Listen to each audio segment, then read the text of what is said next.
Good day to you everyone, my name is Whistler and welcome back to another Minecraft Hardcore episode. Now if you recall last time, I decided that I had recorded way too much footage for one episode, so I decided to split it. So this episode is going to be starting right where we left off. Enjoy! Now I had mentioned previously that I wanted to make this mineshaft a smart mineshaft, so to do that, we're going to have junctions at each different ore level, instead of just these unpowered rails that don't actually do anything. I want to be able to press a button and a minecart will take me where I need to go. And for that, we're going to need space for a control panel. So we've cleared a little bit of space out here, and here we have what is going to be our basic control panel. We're going to have buttons on these chiseled quartz blocks here, and then a minecart is going to take us to diamond or gold or lapis or iron or copper or coal, and to do that we're going to have an interesting little mechanism here. We're going to involve hoppers and sticky pistons. Like that button will push the piston into place, and then that's going to send a signal, like an individual signal or something, to where I want it to go. And to separate all of these hoppers into their own different signal strengths, we're going to fill them up with wooden shovels. And then just to show off and as example here, we can power various different note blocks by pressing these different buttons here. And yeah, but I should probably just retune them so I know that they are in fact actually different sounds. Right, how's this? Oh no, I've got chords. Okay. Well, that's not going to work. So what we're going to do here is we're going to use different signal strengths, and each different button will be able to activate various different note blocks here. Now, the note blocks aren't actually going to be in the final circuit, but they do give me an example of what each different button will do as I press it. And as an example, I want the diamond button to activate each and every single redstone line going all the way down to the bottom of the world. And well, with coal, I only want it to reset everything so that it takes me to coal. Hopefully you know what I mean. And then to create our little minecart junctions, we're actually going to be using a redstone torch.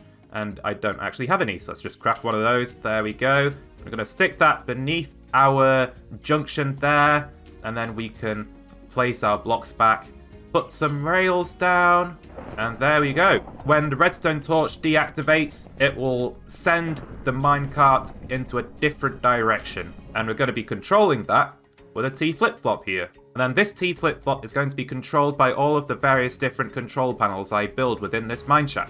Now, the nature of T flip-flops is that they tend to flip-flop. So in order to reset everything, so from the surface it's just going to be pressing the coal button, we're going to have a different signal going into the side of that piston there, and it's going to pull the redstone block back, allowing everything to work as normal. And in fact, every button is going to reset every junction, and then that way, hopefully, we won't have any bugs when trying to go to a specific place. Now, unfortunately, I'm going to need to build a lot of different redstone wires throughout this mineshaft. I'm going to build an underground redstone spaghetti monster of untold proportions, stretching all the way from the surface to the bottom of the world.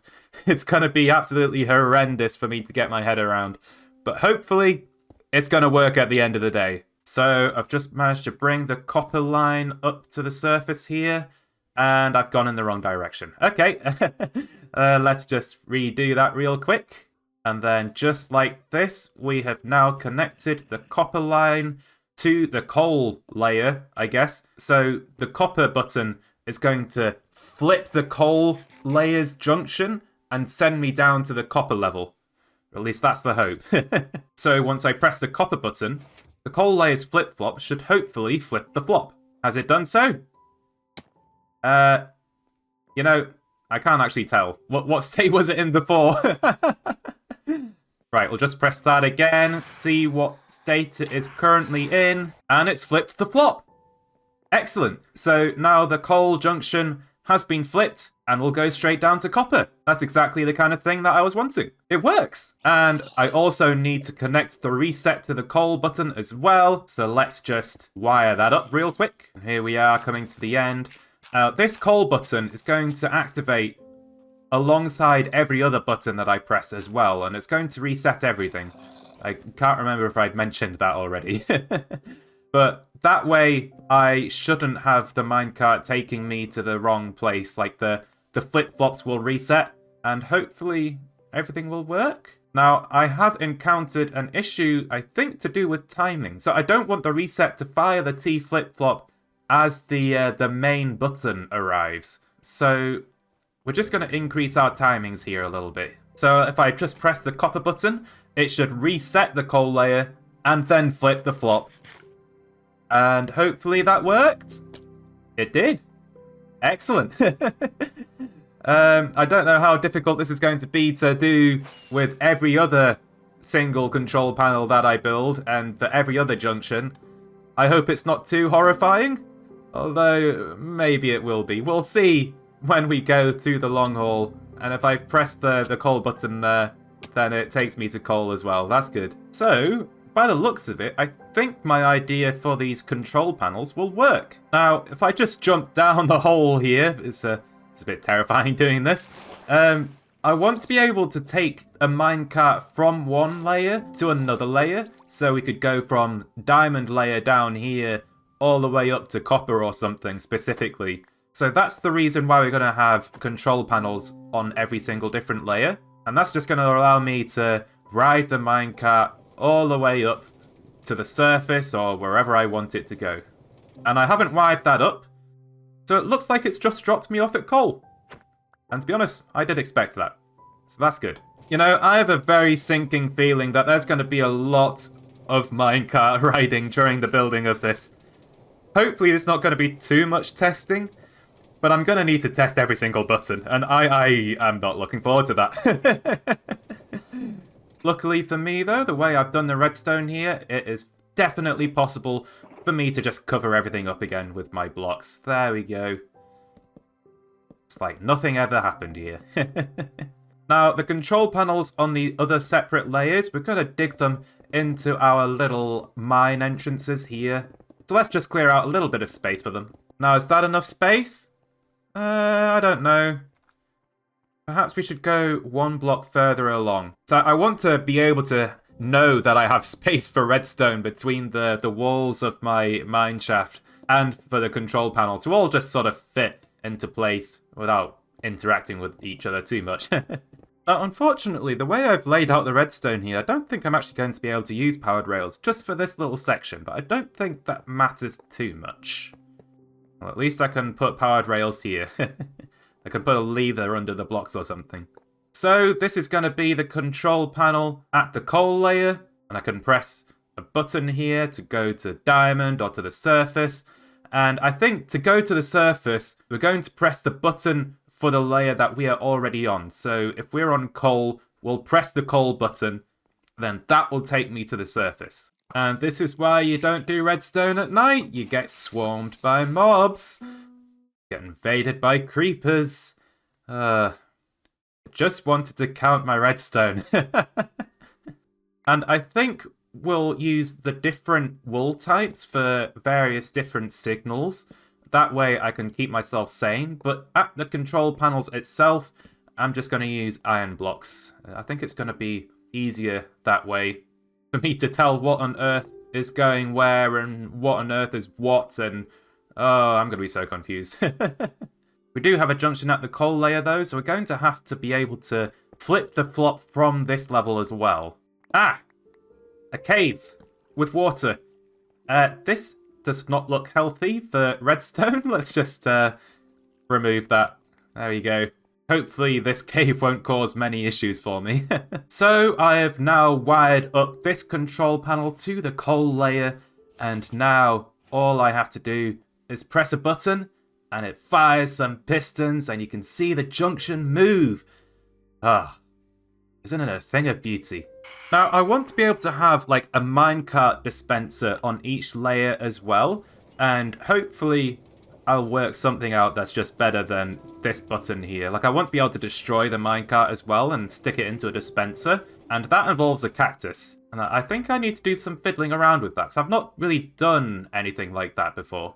We'll work on that in the future. So I guess all that needs doing now is to do the rest of the wiring and the control panels. So I'll be back with you once all of that is done, unless something interesting happens. Which it might, because this is going to probably take a very long time. But regardless, I'll see you in a bit. Wait, water? No. Oh. Okay. I've just washed out my redstone. Okay, hopefully it's not too bad. Was that just that one little puddle? Okay. Yeah, it was. Okay, we'll just lay down our redstone back again. Hopefully it wasn't too bad. Although, I am just now realising that this is going down a very long way. Oh no! Oh, I've taken this tunnel all the way down to the bottom of the world. This is awful. Oh, I hope this hasn't gone down other tunnels as well. Is this possible? How catastrophic has this been? Please tell me this hasn't been too catastrophic. I can't catch up with it. Has it gone down other tubes? Oh, it has. No! Oh, dear. Oh, this is going to be very painful to fix. Do I want to fix it? I don't know if I want to fix it. This takes so long. I'm already struggling just trying to keep track of what is done and what isn't done, and oh, this redstone spaghetti monster will be the end of me. Yeah, well, unfortunately, or fortunately for me, I actually have a backup. You see, making backups while producing massive redstone contraptions like this one is a good practice to have. And I'm just going to take advantage of the fact that I had made a backup just recently, like about half an hour ago, and we're going to go back and pretend that that never happened. That's going to be the easiest way to go about this, I think. Now, where's that puddle? There it is. Die! There we go. Won't cause me any problems anymore. Oh wait, no, it has friends! Go away! And then just like that, we hopefully have completely finished the redstone and all of the control panels for each different layer. I think they all work. Like, we've pressed the copper button there, and then hopefully that will take us all the way up to the copper layer, which it has done. Fantastic. Let's just break that. And then we can go to iron from here. And yep, that flips the flop very nicely just there. And then that can take us down to iron. Yep, that's worked as well. Very good. And then we can go from iron to coal. Yep, that's flipped the flop as well. And that has in fact taken us to the coal layer. Excellent. And then how about if I go to gold from here? Ah, yes, the floppers have flipped the flipper. We are now at gold. And now take me to the surface. And for that, we'll press the gold button because we're on the gold layer. And hopefully, all the flippers have flopped the floppers. And we'll find ourselves at the surface. And it looks like we've arrived at the surface, just as planned.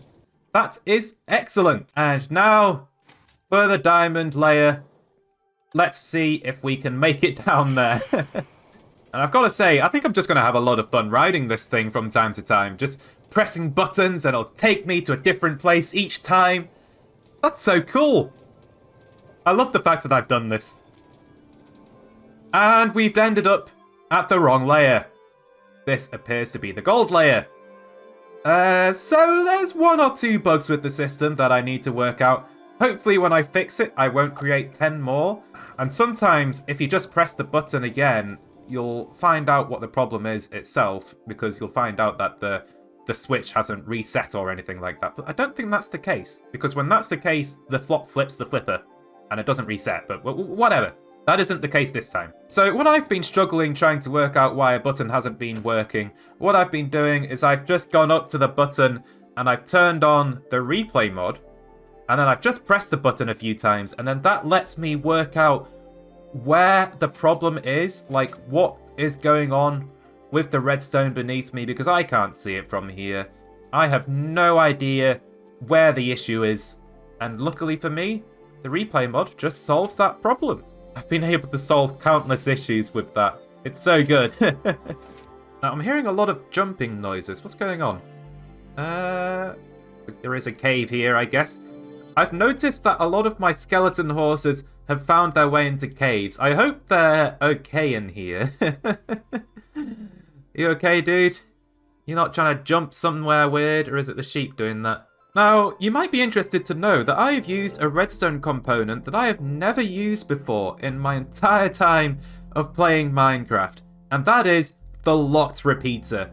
And I'm down here at the diamond layer because I inverted my control panel because it's at the bottom of the world and it's like doing the opposite of what the surface is doing. So the hoppers are going the different way and all that kind of stuff. We don't actually have a junction here, just like the surface. And that caused an interesting issue where I'd press a button and then the wrong things would activate. So in order to solve that problem, I've used quite a few locked repeaters. Just to demonstrate here, I can press copper, and then that's one of the longest signal strengths there, and it's preventing these locked repeaters, you can see them activating just there, or not activating, I guess. They're preventing the redstone from going to the wrong layer and thus taking me to the wrong location. And then just to demonstrate how exactly these locked repeaters work, we'll just lay them down on the floor here. And that repeater is not sending out a signal strength of anything because this repeater here is locking it. And then you can actually do the opposite as well. You can have it maintain its redstone signal even when you remove the redstone signal from the input. How weird is that? A powered repeater with nothing going into it from this side. And I have to say, I'm very surprised that I have to make use of these. I have never once used these at all in my entire time of playing Minecraft. And I was just thinking, how do I solve this issue? How do I solve this issue that I have got here? And I was just thinking, wait, aren't locked repeaters a thing? Is that a modded thing? Or are they vanilla? And then I tested it, and it worked. And I was like, oh my goodness, this is witchcraft. So yeah, that's how that happened. And yeah, there is one of the biggest redstone monstrosities ever within the walls of my mineshaft here. When I decide to put this world up for a download again with maybe episode 75, I don't know. It might be 100. I'm still making my decision on that. But when you guys decide to look at the redstone for this thing, please don't. It's not good for your mind. I have already forgotten like what on earth each redstone signal is doing, and it's not good. It's not good at all. I can't get my head around it. All I know is that it does kind of work at the moment. There are a couple of issues, but it does do its job. It takes me where I want to go. And I did get quite a few rare ores while constructing this mineshaft. We've got some deep slate copper there. I even found a deep slate emerald ore. Well, that's impressive. Not only that, we also got some deep slate coal. 3 extremely rare blocks in 1.18, but we still found them. And that is exactly why I have the lapis layer here. It is so that we can find, if we want to, the rare blocks, because I don't actually need a lapis layer for lapis. I've got villagers to get me plenty of that. But if I want to find deep slate emerald or coal or copper, we can go mining at the lapis layer. I do have enough gold ores here for a stack of raw gold blocks. So that's what I need to finish the gold layer here. I suspect that that isn't enough, so I was hoping for a stack. Yeah, I've gotten 10 blocks there. We'll have to wait a little bit longer. That's the issue with my zombie piglin gold farm. It doesn't actually give me raw gold. I wish it did. Huh. I quite like the pattern of the dripstone here. Not gonna lie. Maybe we'll have to do something with that in the future when I finally make myself a proper dripstone farm. I am back at the base though because I wanted terracotta. There we go. Green terracotta. I don't know if that's enough. So let's just find ourselves some green dye as well. Now, how much green dye have we got? Okay. A little bit. I'm surprised we don't have more. This cactus farm must be really slow. I'm probably gonna rip it out at some point. That was a weird sight to see. Okay. I've got glow squids in my walls. It's only slightly cursed. There is a water elevator in there, but it's just surprising seeing that glow squid. Oh dear. So I wanted the green terracotta to decorate my control panels here. So we're just going to surround our buttons with that terracotta there. And we're also going to make use of the bottom texture of barrels here. And then in the corners here, we're going to place a little bit of glowstone just to help light up the area. And then next, We're going to strip some oak logs. And we're going to surround the entire thing there as well. Yeah, I quite like the look of that control panel just there. I think it's good. I do have one last finishing touch though. Going to cover up the glowstone there with trapdoors so you don't really notice them as much. There we go. That's going to be my control panel. What do you think? Now, we're going to have like our own little structure here, like containing this control panel. But for now, I think this will do. I quite like it.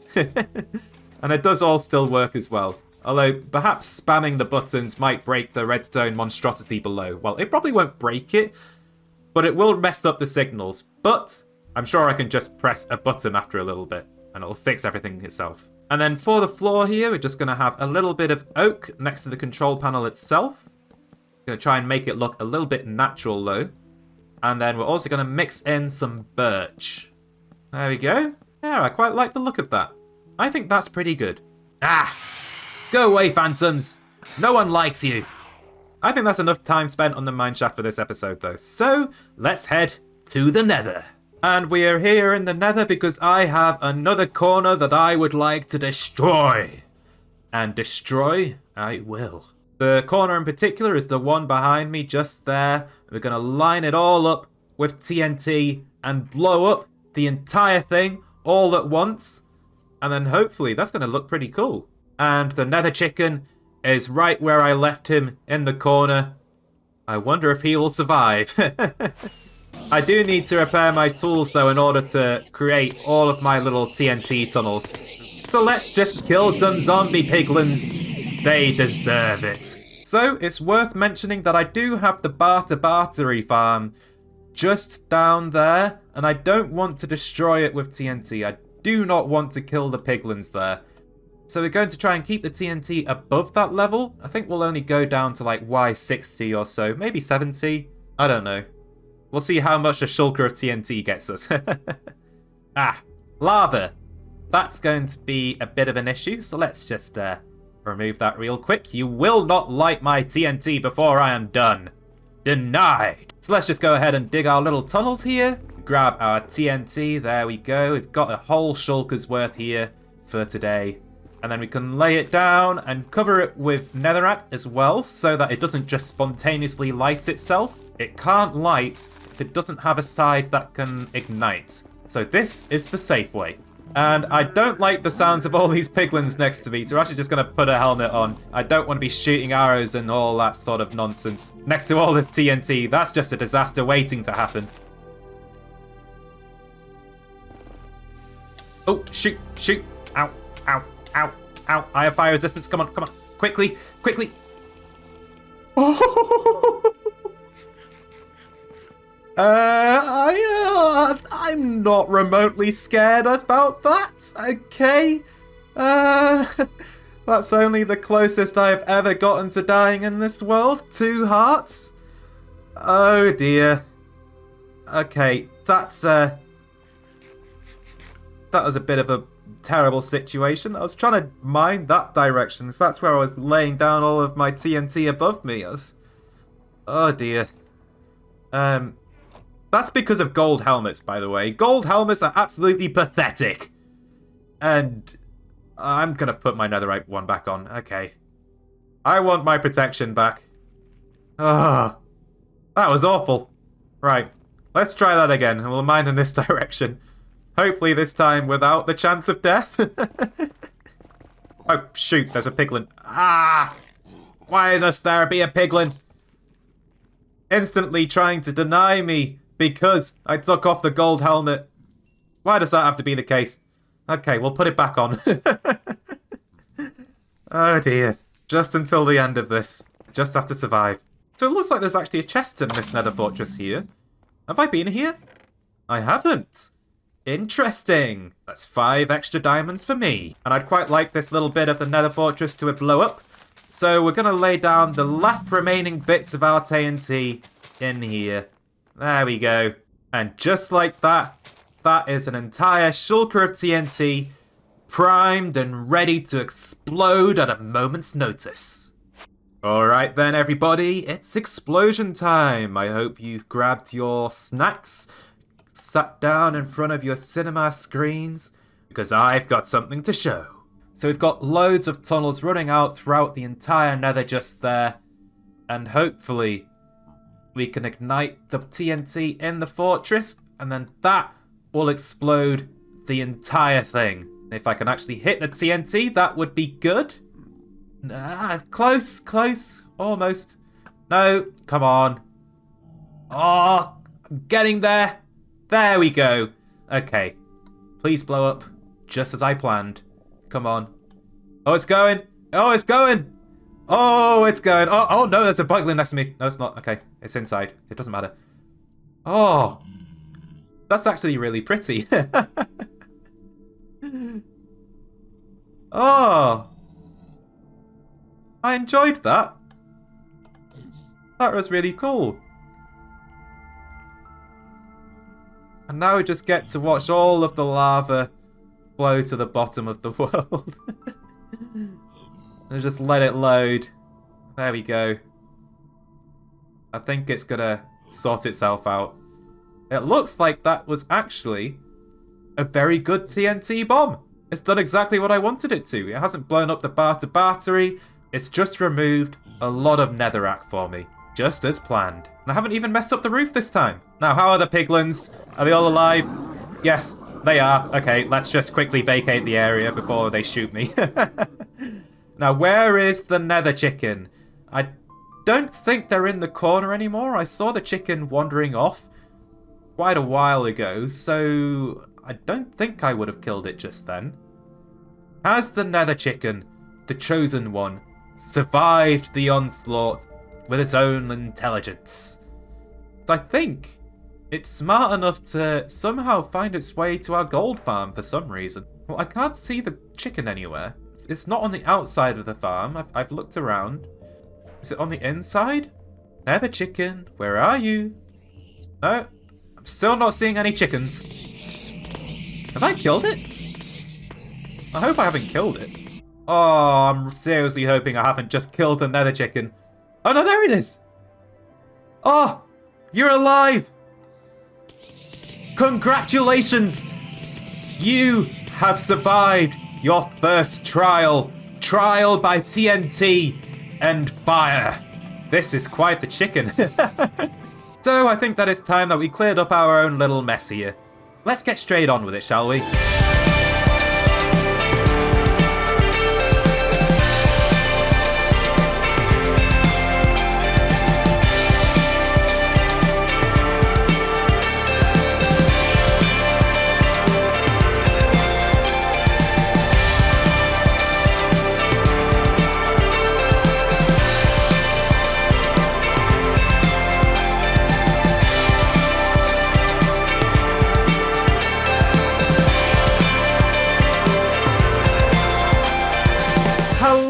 Welcome back, everyone. I've cut that time-lapse short because I have found myself in a very peculiar, yet very dangerous situation. My keyboard has become extremely unresponsive. Well, it is responding.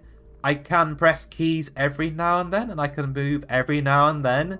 I can't move consistently. I am trying to move right now, and it's not going anywhere. I'm stuck. That's not good. That's really not good at all. Okay, I've just managed to open my inventory. I want to get my ender chest out. Okay, good. I can place it. I can't open it. Okay, I need to unshift, which is very dangerous up here at the top of the nether. Okay, what am I looking for? I'm looking for food, because I think we're going to take a little bit of damage by the end of this. Okay, that's good. Now, I just need to make it down to the nether monument. And I'm not confident on flying because activating my elytra is going to be extremely difficult. So we're going to try and pearl over. It's a struggle just to open my inventory because it's sending out the signals at like inconsistent times. Like I'll press E and it won't open, and I'll press it again and it'll open and then it'll close. That's not good. Okay, if we could just make our way very slowly over to the monument, a little bit closer. Right, are we close enough? Please say we are. Yes, we are. Okay, I think. No, we're not! I've missed! Uh-oh. Ah. Well, at least I don't have the fear of falling anymore. Can I activate my elytra? Come on. I just need to get through my nether portal. Come on, jump, jump, jump. There we go. Okay, thank goodness. Now I'm trying to go somewhere in particular, and I can't get down the hole. Okay. I'm trying to make it to our villager block factory, because I have something to celebrate today. Because today is actually the 3rd of March. And that's a very special day for this channel. For this series even. You see, on the 3rd of March of 2020, I first created this hardcore world. And then a year later, I placed down a cake. And I ate one slice. It was absolutely delicious. I suspect that it isn't anymore because it's been sat there for a year. And I'm now going to go and try to eat another slice of what is probably a very stale cake. It's probably incredibly moldy too. I do have ender pearls, so I don't have to make too much use out of my keyboard. Ah, pearl by pearl, I will get there. Okay, now if I can just pearl over to my minecart at my mineshaft entrance here, that'll be good. Okay, I think I've shifted. I'll shift and then I'll get in. There we go.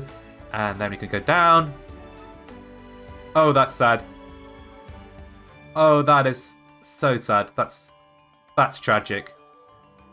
I am in pain right now. I just want to go down. Okay, we'll try and make our way down. Oh, I've got a little bit of momentum here. Okay. Oh, no, I've stopped. Okay. I guess we'll pearl the rest of the way. Right. Luckily, we do actually have pearls. And here we are. We have finally arrived at our cake. Our anniversary cake. 2 years it has now been, and I can't eat. Oh, this isn't working.